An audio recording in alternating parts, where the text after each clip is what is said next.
Hi everyone, in this session we are going to cover one of the classical problem of synchronization, which is known as bounded buffer problem, also known as producer consumer problem. So let's analyze what is a producer consumer problem. Here we have the concept of two kinds of processes. One is known as a producer processes and another one is known as consumer processes. And another thing what we have is a bounded buffer, which is shown over here. A bounded buffer, as the name suggests, the size of the buffer is limited. So here I have shown the buffer as slots over here, and each slot can carry one item, or I can say every particular slot over here hold one data or item. And what is the job of producer process? The producer process produce the item and put into the buffer, and the consumer process consume the item from the buffer. So here, if suppose I am producing a data A by the producer, it will be put into the buffer in a empty slot. Similarly, if a consumer is consuming data A, it will be taken out from the buffer and this slot will be emptied after it has been consumed. Now, what are the basic issues in producer consumer problem?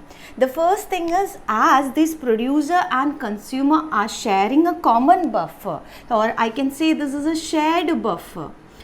So whenever two processes share something, they are known as a cooperative process, and whenever we are dealing with cooperative process, we should have process synchronization. So here also this becomes a critical session, and there should be a process synchronization between producer and consumer. So whenever the producer is accessing the critical session, the consumer or another producer process should not be allowed to access the critical session. Similar way, two consumers, or when consumer is consuming something from the critical session or the shared buffer, the producer should not be allowed to access the critical session, which is nothing but a mutual exclusion concept. So first issue is there should be mutual exclusion between the processes which access the shared bounded buffer. And the second issue is, whenever the producer is producing the item, it has to ensure that there is an empty slot in the buffer. If all the slots are full, that means if there is an overflow condition, then producer should go for the waiting state. And the third issue is the underflow condition, where if the buffers are empty and consumer is trying to consume an item from the shared buffer or the bounded buffer, the consumer should go for the waiting state. So in short, there are three issues what we are going to see. One is mutual exclusion between the processes accessing the critical session, and another thing is processes should go to a waiting state if the buffer is full or the overflow condition persists, and the third thing is the consumer should go for the wait state if the buffer is empty or there is an underflow situation. So how we are going to solve this particular issues what we have seen? We will be solving those issues using the semaphore. Basically, we use three semaphores over here. The first semaphore is mutex, which will overcome the problem of mutual exclusion, and the second semaphore is a counting semaphore, which is named as empty, and it will see that the producer go for a waiting state if the buffer is full, and the third semaphore is named as full, which will take care that under underflow situation, whenever the consumer sees that the buffers are empty, it goes to the waiting state. So let us see the structure of the producer code and consumer code using semaphore and how the issues are being resolved. Here, this is the structure of producer process and this is the structure of consumer process. Before explaining the producer code and consumer code, we need a prerequisite knowledge of how semaphore implements the process synchronization. If you go back to the previous session videos where I explained the semaphore application to process synchronization, we have seen that it utilizes two operations. One is wait s and another one is signal s. Wait s is the entry section code to critical session. What it does is it checks the value of s whether it's equal to or less than 0. If it is less than or equal to 0, what happens? It loops in the while condition itself. That means it will be waiting in the while condition itself. itself. If else, if the value of s is greater than 0, then it decrements the value of s and then enter into the critical session. So remember the main concept in wait s, whenever we perform a wait s operation for entry section code, the s value, that means the semaphore value, should be always greater than 0. So s value or the semaphore value, if it is greater than 0 only, we can enter into the critical session. And similarly, once you finish the critical session, it applies the exit section code using signal s operation, where it just increments the semaphore value. When it increments the semaphore value, it just means that it is an exit session code, or it just releases the lock. So it acquires a lock using wait test, where it checks the s value is greater than 0 to enter into the critical session, perform the critical session, then release the lock by performing the exit section code or the signal s operation. So with this knowledge, let me start explaining the producer code as well as the consumer code. Here we initialize a bounded buffer of size 3. So as I said, each particular slot can hold one data item. So, and we have initialized 3 semaphore. One is semaphore mutex to provide mutual exclusion between the process who try to access the bounded buffer. So mutex value is always initialized to 1, and we have another semaphore which is a counting semaphore, which is named as empty, and it is initialized to the size of the buffer. Now here the size of the buffer which we considered is 3, and the last is again a semaphore which is a counting semaphore, initialized to value 0. Now basically we are going to focus on 3 issues. The first issue is providing mutual exclusion between processes trying to access the bounded buffer. So let's start with the producer code. In producer code, as discussed earlier, any particular process who is trying to access the critical session has to have an entry section code. So this part is the entry section code, and they perform the critical session. So this becomes the critical session, that is adding item to the buffer, and this is the exit session code. And the main concept, any wait operation checks the value of the semaphore. If the value of the semaphore is greater than 0, then only it executes the next line of operation. So let's start saying that a producer, so we have a critical session over here. Critical session is nothing but the bounded buffer. So, and a producer is trying to produce a data item A. So it produces an item and it performs the entry section code with wait empty. So wait operation checks the value of semaphore empty whether greater than 0. Yes, it's greater than 0. It decrements the value of the semaphore, that is 3 minus 1 equal to 2, and then perform wait mutex. So the mutex value is greater than 0, so it gets decremented. So 1 minus 1, it becomes 0. Now the item, that is A, is being produced, it's added into the buffer. So A is getting loaded into the buffer. Then after finishing the critical session, it performs signal mutex. So mutex value, signal always increments the value of semaphore. So 0 is incremented to 1. Signal full, so the value of full becomes from 0 to 1. It gets incremented. Now check the current situation. What is the value of empty? 2. You can see that here there are 2 empty buffers. What is the value of full? It is equal to 1. You can see that one of the buffer is full in our bounded buffer of size 3. So the value of empty and full gives us a knowledge of how many buffers are filled in our bounded buffer and how many buffers slots are being free in our bounded buffer. Now let's go further, that producer is producing the next item, say B. Wait empty, the empty value is greater than 0, so it get decremented to 1. Wait mutex, so mutex value get decremented to 0. It always checks whether it's equal or less than 0, then only there is an issue, otherwise it just get decremented. Add the item to the buffer. Now B is being loaded into the buffer, or who is performing the critical session? Now this producer is performing the critical session. Okay, now we are going to see our first condition is getting satisfied with the producer code and consumer code using semaphores. Let me assume when the producer is in the critical session, my consumer is trying to access the critical session, or it is trying to consume a data item, let it be A. So it's already produced and consumer is trying to consume A. So it has to perform this code. So in consumer code, this becomes the entry section, this is the critical session, and this is the exit session. So what it does, wait full. So wait full decrements the value of full. So 1 will be decremented to 0, and it checks wait mutex. As I said, it is a single operation, wait full and wait mutex. Then when it checks wait mutex, what is the current value of mutex? It is equal to 0. We have already discussed that if the mutex value or any semaphore value is less than or equal to 0, it loops in the while condition itself, blocking itself to the entry of the critical session. So here what happens, the consumer who was trying to access the critical session is being blocked. It cannot access because already the producer is been accessing the critical session, or it has not come out of the critical session. So the consumer get blocked, hence the mutual exclusion is preserved.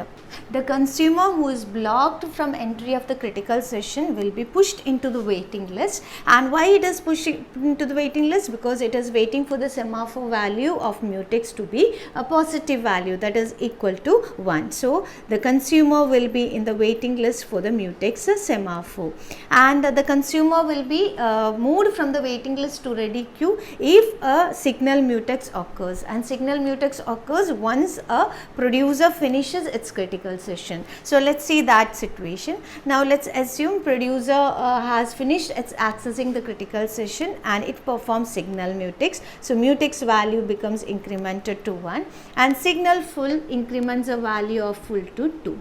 Now what is the current situation? There are 2 full buffers and 1 empty slot. Now if consumer try to access the critical session, it again performs wait full. Wait full decrements the value of full if value of full is greater than 0, so it becomes 1. Wait mutex, mutex value is greater than 0, so it makes the value of semaphore equal to 0. Remove an item from the buffer. Now the consumer can enter into the critical session. The producer already finished the critical session. Now the consumer enter into the critical session and it remove an item from the buffer. That means it removes A and it consumes A. Then it performs signal mutex, that means the value of mutex becomes 1, and signal empty makes the value of empty to 2. Now there are 2 empty slot and 1 full slot. So with this discussion, what we have analyzed is when one particular process is accessing the bounded buffer, no other process is can enter into the critical session, and it is preserved using the semaphore mutex. You can just analyze that if one of the producer had is trying to produce an item, what it does, it perform wait mutex and the mutex value changes to 0. Now if some other producer try to access, the mutex value is 0, so no other producer can produce the item and put into the buffer, thus blocking 2 producers to access the critical session at the same time. Similarly, if a consumer has entered into the critical session, it would have made the mutex value to 0. Similarly, so no other consumer can access because it sees the mutex value equal to 0, thus preserving mutual exclusion. So this analysis says that no 2 producers can access the critical session at the same time, no 2 consumer can access the critical session at the same time, or when producer is accessing, no consumer is allowed to access, or if consumer is accessing, no producer is allowed to access the critical session, which is the bounded buffer. Hence the mutual exclusion is clearly preserved using the semaphore mutex. So we'll see the second issue, that is producer go to the waiting state if buffer is overflowing or buffer is full. So let me assume I have 3 items already in my buffer. If there are 3 items in my buffer and we have initialized the mutex value, so after production of A, B and C, the mutex will be again set to 1 using signal mutex,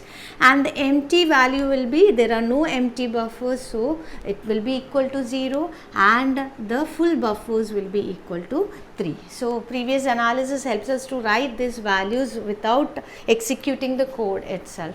Now let me say that the producer want to produce D. What would happen? Now it produces an item D, wait empty. What is the value of empty? A value of empty is equal to 0, which clearly says that this producer cannot enter into the critical session. We said that if value of semaphore is less than or equal to 0, it will be looping in the while condition, thus blocking the entry into the critical session. So this overflow condition has been checked and it pushes the producer to the waiting list for the empty semaphore, because if some other process performs the signal operation of empty, then only the empty will be getting incremented. And who performs the signal operation? A consumer. Whenever a consumer consumes an item, it performs signal empty and then it increments, and then what happens? The producer can produce the item D, because let's analyze that. Suppose a consumer is trying to consume data item A. What does it do? Waitful, decrement the value of wait, so it becomes 2. Wait mutex value becomes 0. It removes the item from the buffer, so let me say A is being removed. Signal mutex, it becomes 1, and signal empty, it is equal to 1. Now there is an empty buffer. Now if the producer want to produce D, produce the item entry wait empty. What is the value of empty? It is a positive value, so it decrements the value of empty to 0 and perform wait mutex. So mutex value is also greater than 0, so it is 0, and hence it can produce the item D. So we have clearly seen that whenever the buffer is full, the producer was pushed into the waiting state. Hence it checks the second condition also. Now going for the last condition, assuming that the buffers are empty, all the buffers are empty. So let me assume all the buffers are empty. So what would be the current scenario of the mutex, empty and full value? Full will be equal to 0 and empty will be equal to 3. Now the third condition is underflow, where if the buffers are empty, the consumer has go to the waiting state. So what happens? Wait full. What is a full value? Full value says it's equal to 0. Whenever the semaphore value is equal to 0, it gets stuck over there, or it gets spins over in the while condition itself. Or what we do is we push the consumer to the waiting list of the full semaphore. The consumer will be putting into the waiting state. Hence the underflow is being maintained, or I can say whenever there is empty buffers, the consumer will be in the waiting state itself. Now when it comes out of the waiting state, if some process performs signal full, who performs the signal full? The producer. So let us assume producer is producing an item A. So what it does? Wait empty, okay, empty value is reduced to 2, and wait mutex value is reduced to 0. Add item to the buffer, and item A is being produced. Signal mutex, so 1, and signal full is equal to 1. Now if consumer try to consume the item, wait full value is positive, it decrements the value of full, and then wait mutex is positive, decrements the value of mutex, consume the item, remove the item from the buffer, so it gets an item A, and then perform signal mutex, that is equal to 1, and signal empty, that is equal to signal empty is 2 to 3. That means the A is being removed, so empty value is again reset back to 3. So this clearly shows that whenever the buffer is empty, the consumer goes to the waiting state, and when some other process invokes a signal full, it is woken up from the waiting state and it comes back to the ready queue and consume an item. Now throughout the discussion we have seen how semaphore helps us in solving the bounded buffer problem.